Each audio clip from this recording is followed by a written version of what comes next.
Hello, it's George at Suprema again. Today I'm going to be going through the FSF2 or the FaceStation F2, our leading facial reader at the moment. It's IP rated and uses the new FaceStation algorithm. So let's open the box. So within the box you will have the actual wall template to install the bracket, the FSF2 unit itself, the back plate to install onto the diagram, the wires to connect to the very back of the device, the gasket for the very back, as this is an IP65 rated device, and then the installation kit that you would use to install the bracket.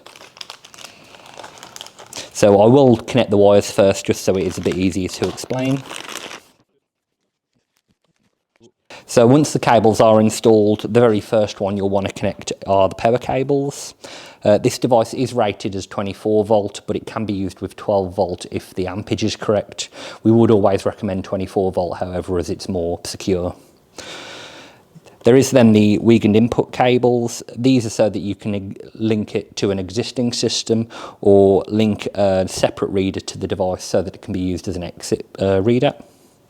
There is then the RS485 cables that can be used to connect it as on RS to either the core station or to connect another device into this device. And then the relay cable so that you can connect the door lock directly to the device itself. Of course, you could also connect a secure I/O to this, which would then separate the relay. There is also the network cable to connect it into the network, which would then link it into Biostar 2. So the front of the device, it does look like a tablet as mounted onto the wall. These devices are IP65 rated as well, which is why it includes a gasket for the back to go on top of the wires. Once installed onto the wall, they do look really smart. The best parts about the FaceStation F2 is just of how much it can do. You can enrol facial enrolments on the device via JPEG images so that you can take a selfie on your phone. There is also the thermal add-on that you can get onto this, where the camera sits at the very top of the device and you can scan users' temperatures. You can use this with our new mobile credential as well, so that gives 4 different types of authentication: face, card, ID and PIN, and mobile credential.